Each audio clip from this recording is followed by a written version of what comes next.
right. How you doing, baby? You doing good? Doing well. Yeah. Well, a week into our postseason, our offseason, and coming off a Sunday where we celebrated Adam Beasley getting out of the sports writing industry. We were out on Fort Lauderdale Beach with him. He's out. Yeah. He was with Pro Football Network, and now he's moving on to selling steel. And apparently he's going to make a lot of money doing it. Is he working for Nippon Steel? I don't get the reference. Sorry. You have no idea what it's all. It's all but my guess would be no. Yeah. So a whole other political story that's going behind it and all that. That's all right. Don't worry about it. It's all good in the hood. By the way, first of all, for Dolphineer, because sometimes I'll catch some stuff I can't see everything on the chat board. But he goes, only player we drafted, developed, and got value for was Tunsil. Every other we kept and wasted their career or lost in free agency. Well, Wilkins, what were you going to do? Keep him? That would be stupid. You got to let him go. Rob Hunt, you developed. You got to let him go. You developed them. You got to let them go. Now you'll get compensatory picks for them.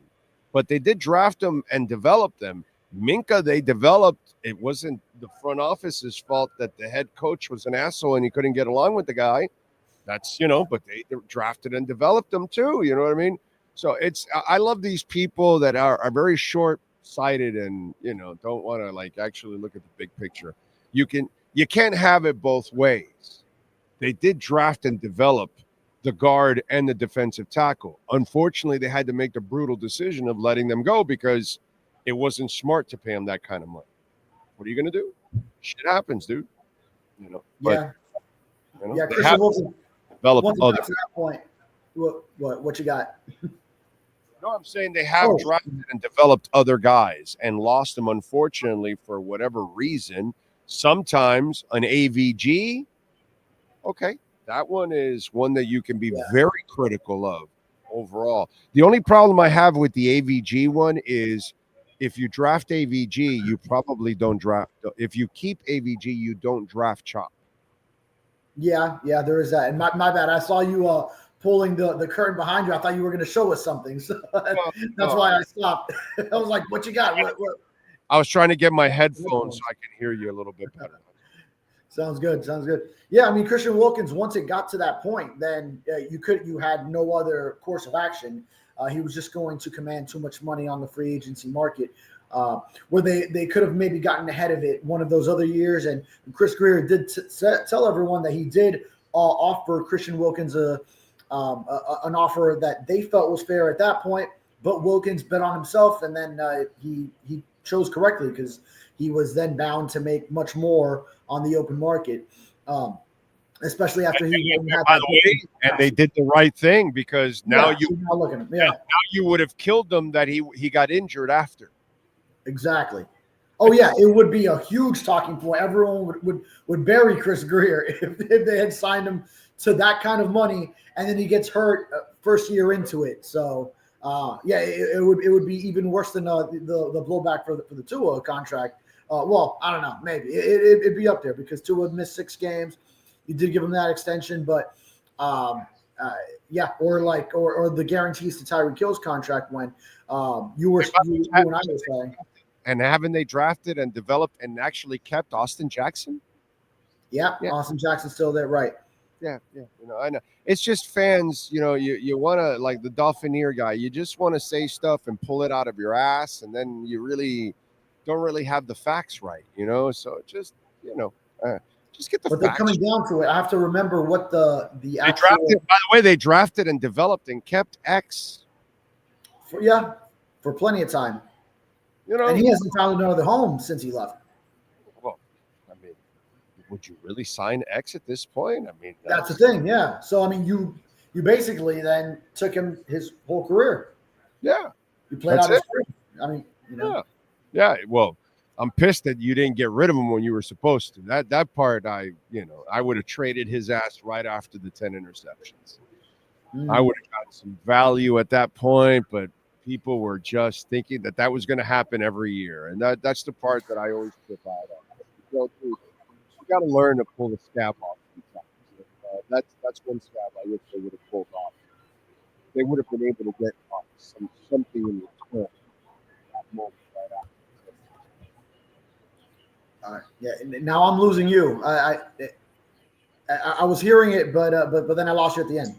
I said that that they would have gotten some real value after his interception year, and that's what Yeah, but it's hard to part ways. It's always hard to part ways at that point. But you got to have the foresight. You got to pay for what you're about to get and project it, not just what you have already. Like the Jimmy Butler situation, you're not going to pay him for what he has previously accomplished.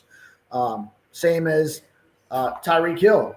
You have to project where he's going and not what he has already produced. Right. I'm with you there. All right, so. What is your first priority if you're the Miami Dolphins in this offseason? Yep, backup quarterback is of primary importance, but of course, you have some starting roster spots to make sure you settle. So I'm looking at the guards, I'm looking at the safeties because similar to the Christian Wilkins situation, I also see Javon Holland being a player the Dolphins drafted, and then they won't re-sign him this year. I kind of just see it as playing out the same. It's just being financially prudent, especially after the season that he just had, and not going that route. I know it hurts you, but because I know you're a big Holland guy. I love Javon Holland, but I don't know what happened to him.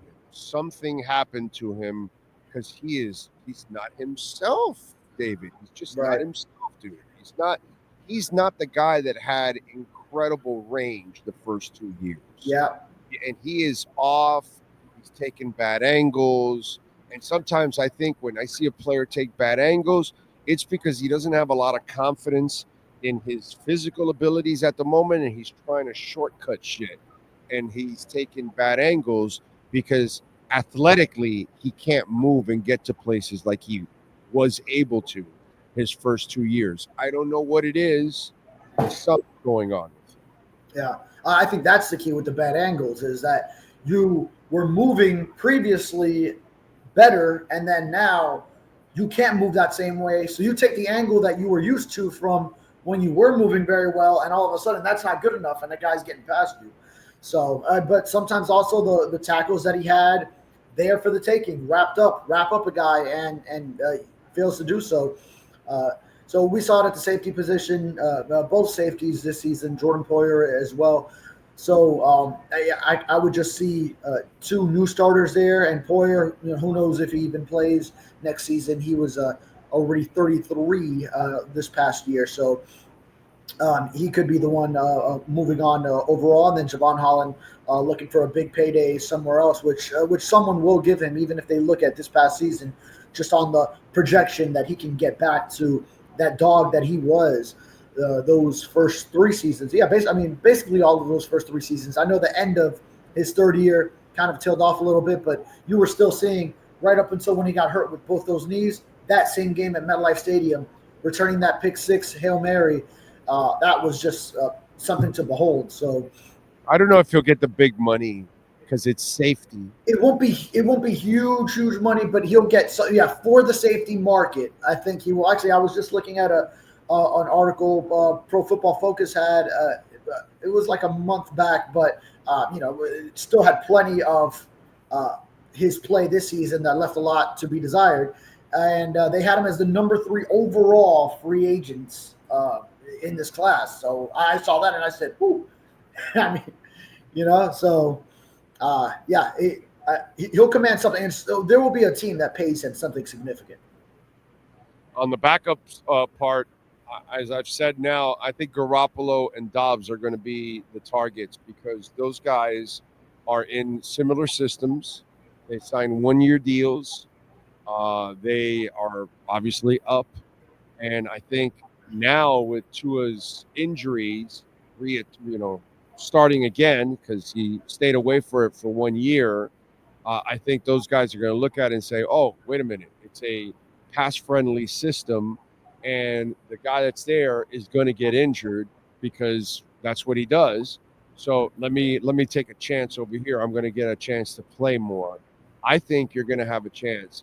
And if it's my choice, I'm going first with Garoppolo, believe it or not. I like Dobbs, but I don't think he is a consistent passer like Garoppolo can be.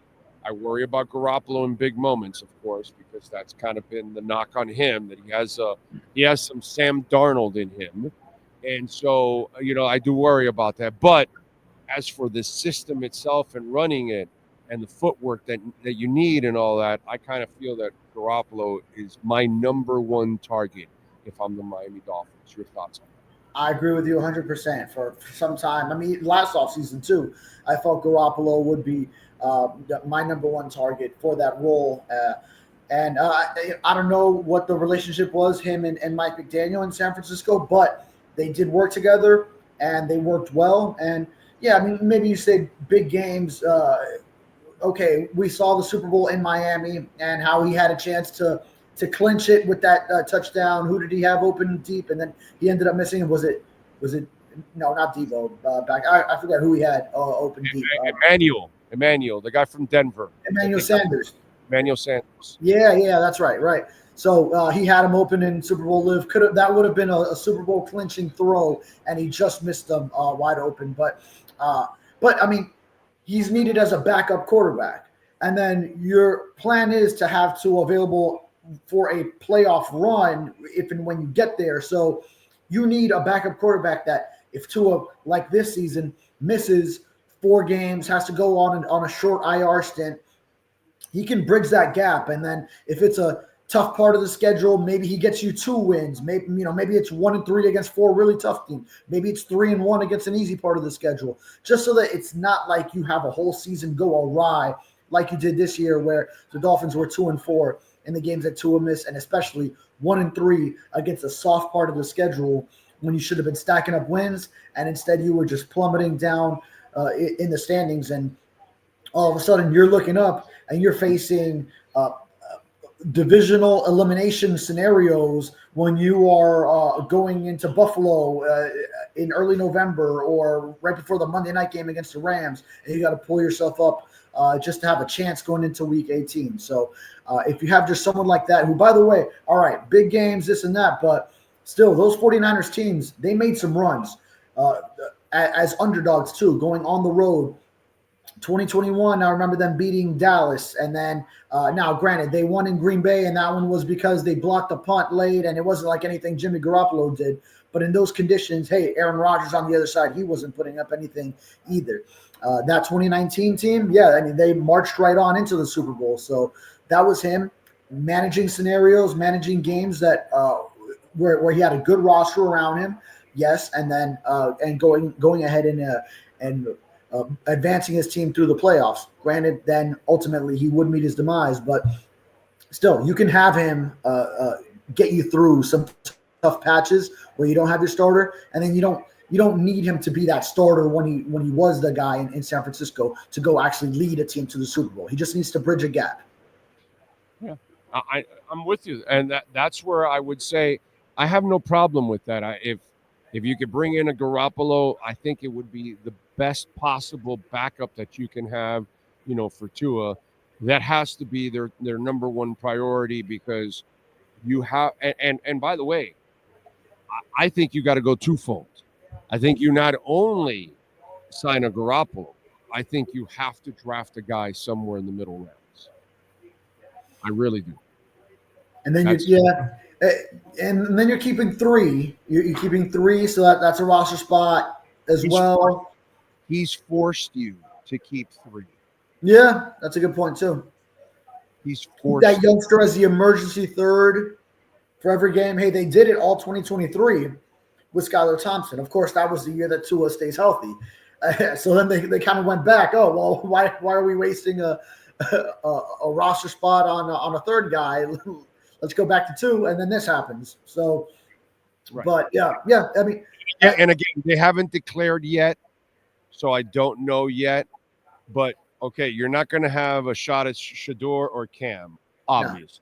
No. Okay, But Jalen Milroe, the Alabama QB, if he comes out, Quinn Ewers, if he comes out, Kyle McCord, I think, is a perfect fit for the Miami system.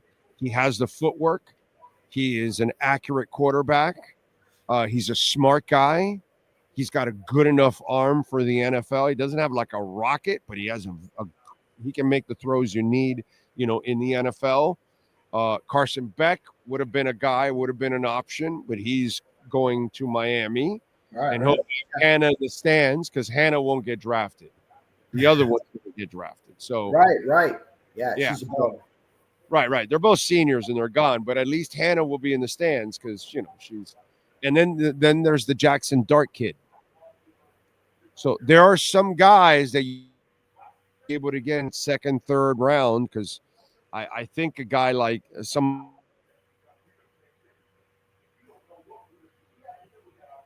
rounds, something like that. So if I'm the Dolphins, I am going after Garoppolo and I am certainly drafting a young guy. You know why I'm also doing this? I'm also going to send a message to Tua. Brother, we're prepared. If you want to fuck around, we're not going to have slapdicks anymore waiting behind you. No. We're going to have people that are going to be competent to run this system. And look out, buddy. If you get injured again and one of these guys gets hot, we might actually stay with the hot hand. So that's what I think you do. I think you can't bring any competition in because nobody's going to beat two out. But you've got to bring in somebody that at least, hey, man, Garoppolo gets hot. Why would you bench him? Just ride it out. Tua's going to fuck it up anyways because he's going to do something stupid and get himself injured. So if somehow or another he gets hot or your Jackson Dart comes in or Jalen Milroe comes in or whatever, Kyle McCord comes in and starts playing well, and you start saying, sorry to, if this guy struggles, we'll get back to you. I think you need to put a little extra pressure around him that he needs to, okay, I got to take care of myself because I could end up losing my job because I keep failing these people by not being available. You know what I'm saying? Yeah. You're saying fuck around and find out. Right. It was message Fuck you're sending to right. Yeah. Absolutely. And so I do like that also because of this, because the Dolphins getting those extra compensatory picks now, you stack up in those middle rounds. They're expected to have 10 picks overall. So, yeah, I wouldn't like if they took a quarterback first round, second round. But once you get into the middle. Oh, wait a minute. I don't mind second. Second, maybe. I don't mind second. If the kid can play, quarterbacks are valuable, dude. And we have a quarterback that chooses not to protect himself.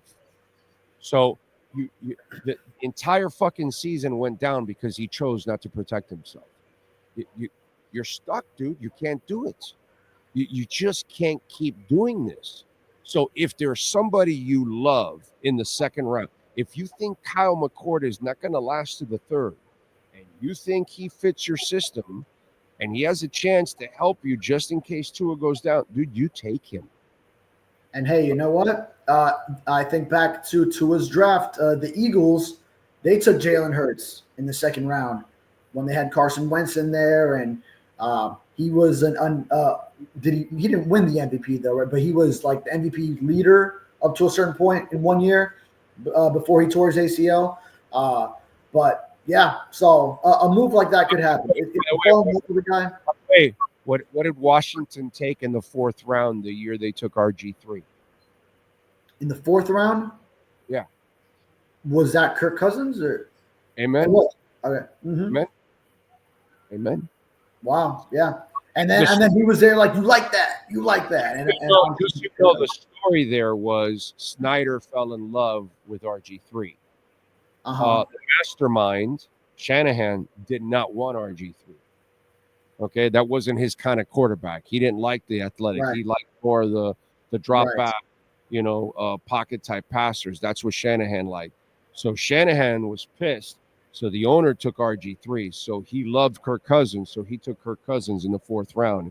It's the same thing that happened in Dallas a couple decades back. Jimmy Johnson wasn't convinced with Troy Aikman. He didn't want Troy Aikman, but the personnel department, including I always forget his name. I don't know why I do this. The old man that just passed away, Gil Brandt. Gil Brandt was pissed. He stood on the table and he was like, "You have to take Troy Aikman. He's a generational, yada yada." And almost the entire personnel department was behind Gil Brandt at that moment. And remember, Jimmy had just taken over, had just pushed Tom Landry out and all that.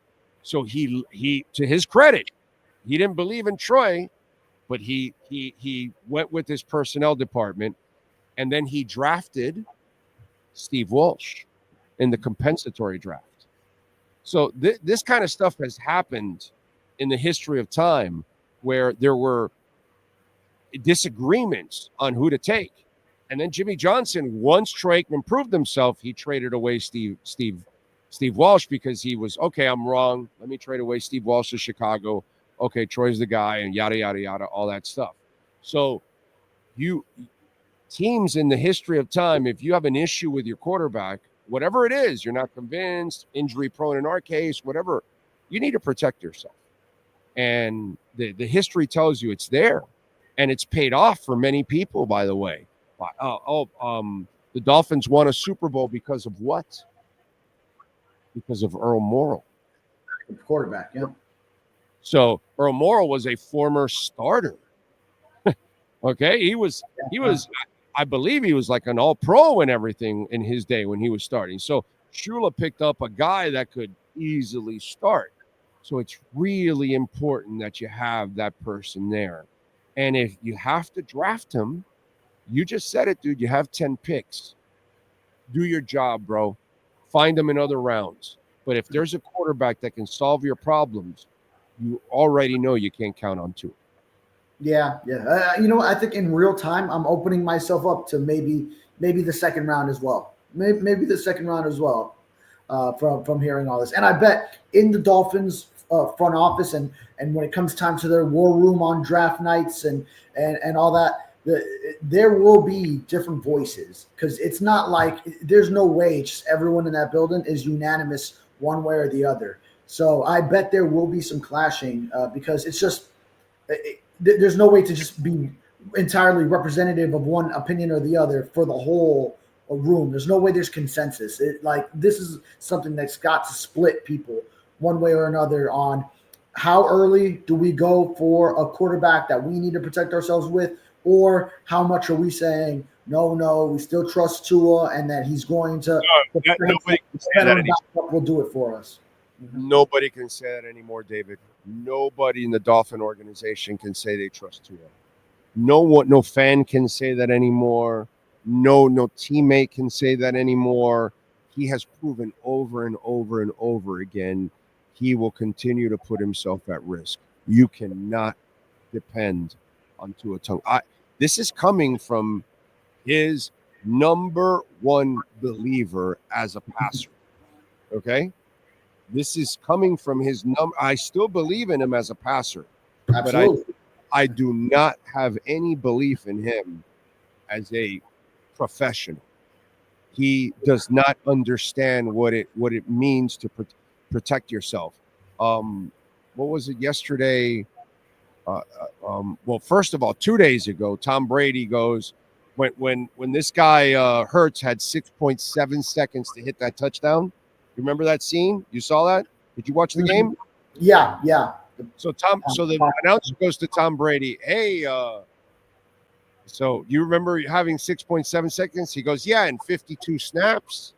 I had to get rid of I treated the ball like a hot potato. Tua doesn't do that.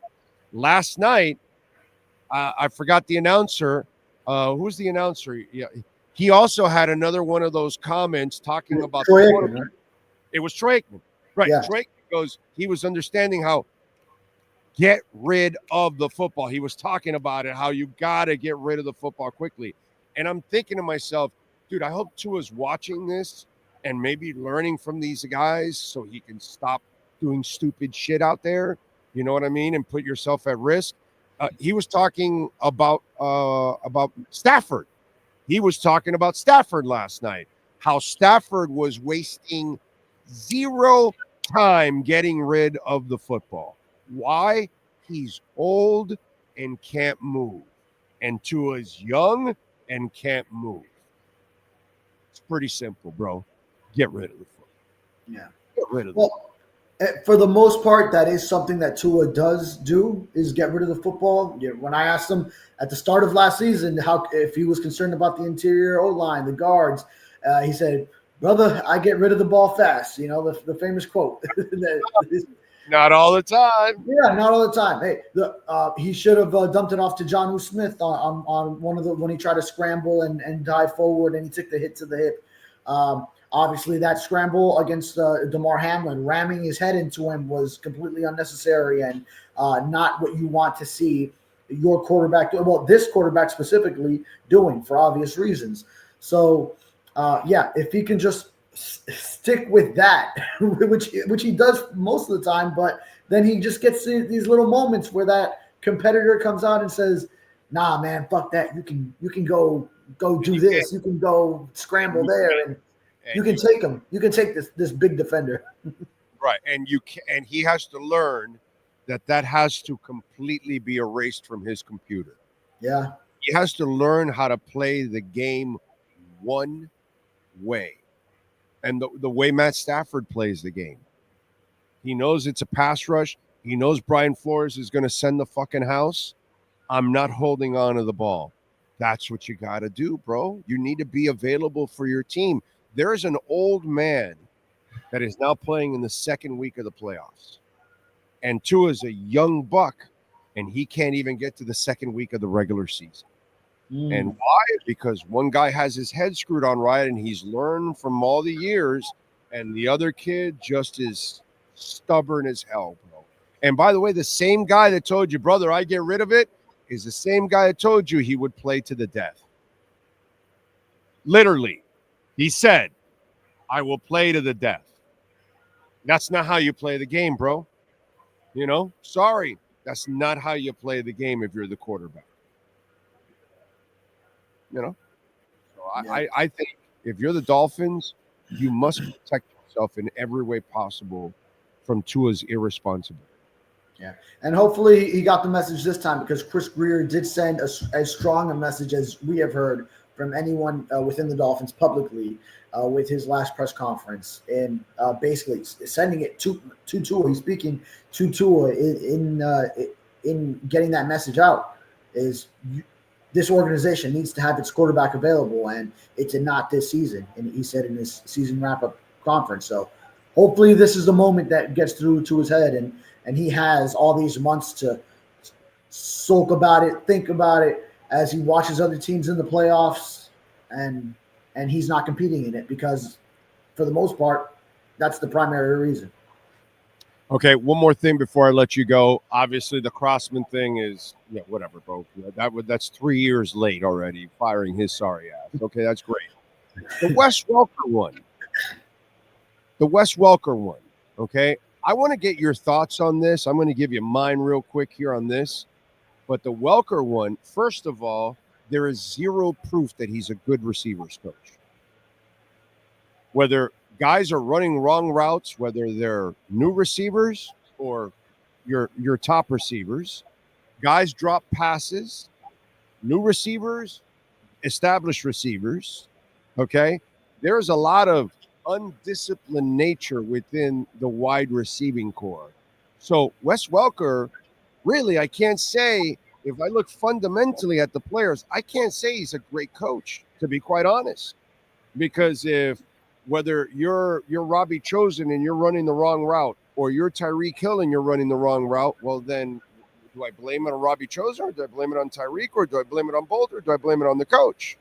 You know what I mean? So I'm not sure. Waddle, he continues to drop passes that doesn't ever get any better. You know what I'm saying? So I'm watching mistakes all over the place. So there really is zero proof. Outside of that, we love Wes Welker. He's a former Dolphin, all that other bullshit that comes with it.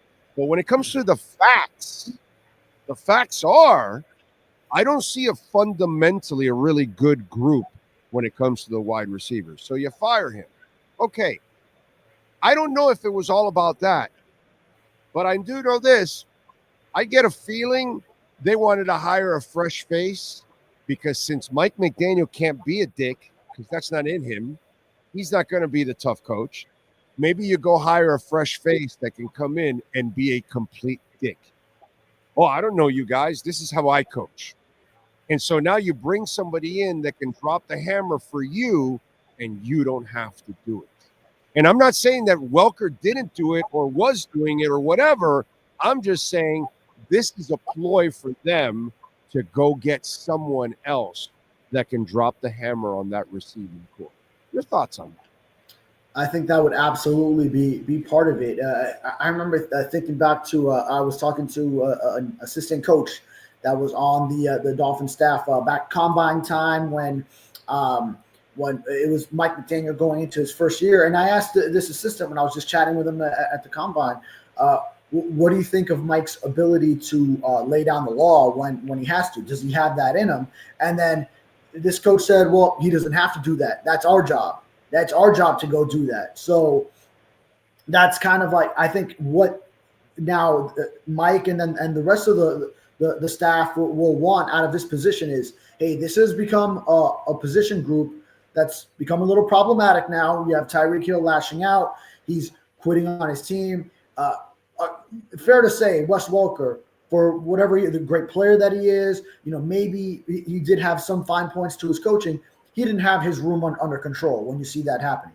And it's a tough challenge when you have Tyreek Hill.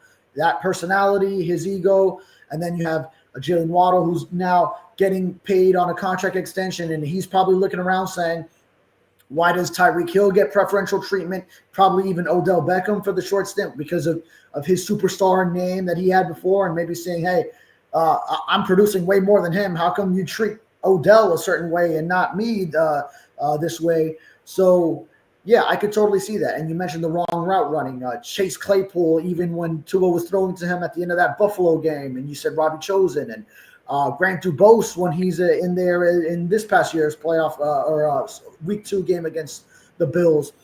So some consistencies there over new faces that come in and then having these same problems arise.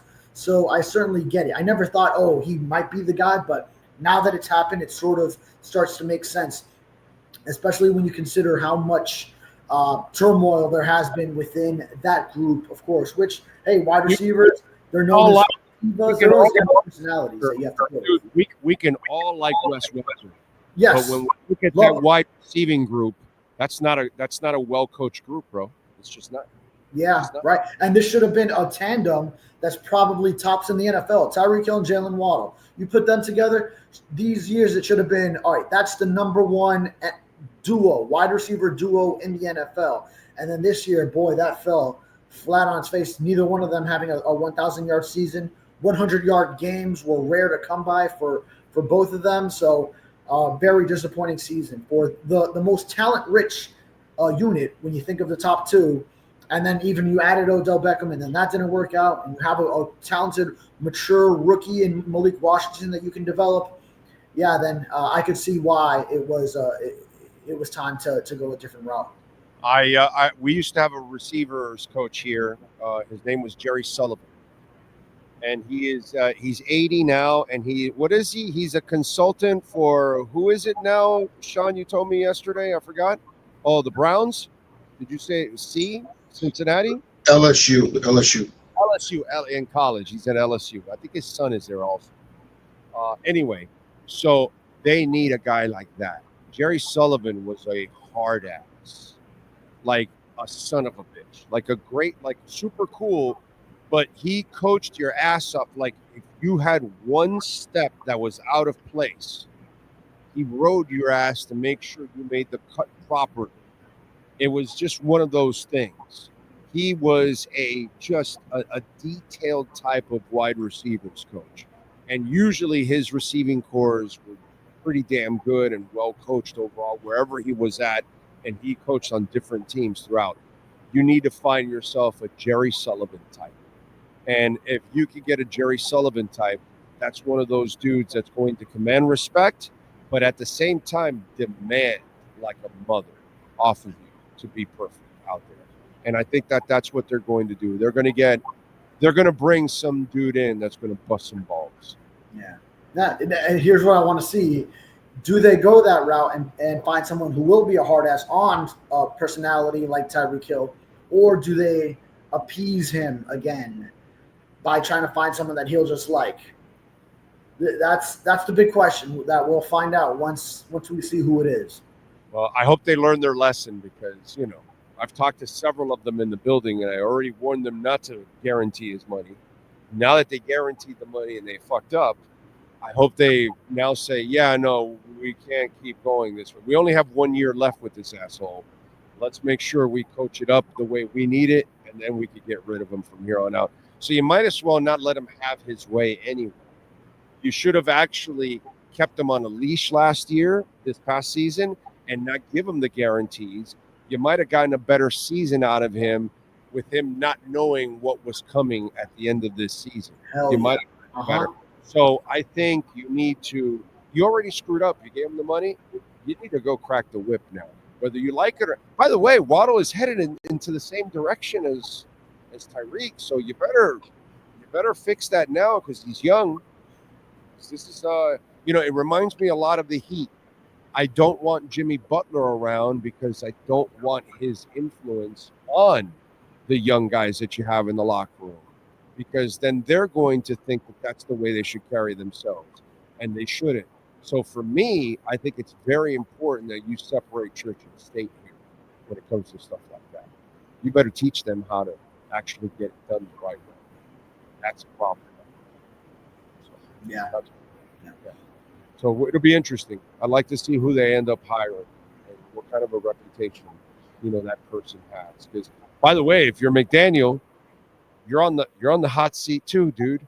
So you better find a way to get some shit done this year, okay? Because what you've been doing for the first 3 years is not working. Right? Yeah, absolutely. No, I mean this is what he's got to make sure he gets this hire to then take control of that room, and then that's one problem that hopefully you get out of your way, and then beyond that, yes, he's got to feel the pressure. Chris Greer's got to feel the pressure. I think both of them going into this year, and there needs to be signs that this is going into the right direction. To me, it's getting back into a playoff win. That I don't think that was the goal before this. So I don't think just because you took a step back, you say, okay, well now let's recalibrate and say, if they just get back into the playoffs, no, you need to get back to the goal is let's get into the divisional round. Get into those Final Four in the AFC. The Dolphins should be playing on this weekend that we're going to watch coming up here. So that's where I see things need to go next year. I'm with you there. Welt Rheaume, by the way, proud sponsors of this program. Make sure you need lawyers that you can count on. And with some of the new laws, especially when it comes to property and insurance and all that, it favors the insurance companies. It doesn't favor us. The only way it favors us is if you hire the right lawyers. Call Welt Rheaume, 954-966-4646. Bankruptcy, personal injury, homeowner property damage, commercial litigation, condo damage, business owner claims, criminal defense. Call them, 954-966-4646. Furones, what do you got going on in the Sentinel so folks can check you out? Yeah, today I'm breaking down the Javon Holland free agency, so I'll be writing on that, what he said when he wrapped up the season, Dolphins perspective on it, and I'll roll out some other interviews from Locker Cleanout, some different players going into key off seasons, and I got to listen to all those, figure out which ones I want to roll out this week. All right, there you go, and follow him on Twitter, David Furones _. Good stuff, my man. We'll catch up on Friday. Appreciate you. Yes, sir. You got it. There you go. The great David Furones and our Welt Rheaume Miami Dolphins report.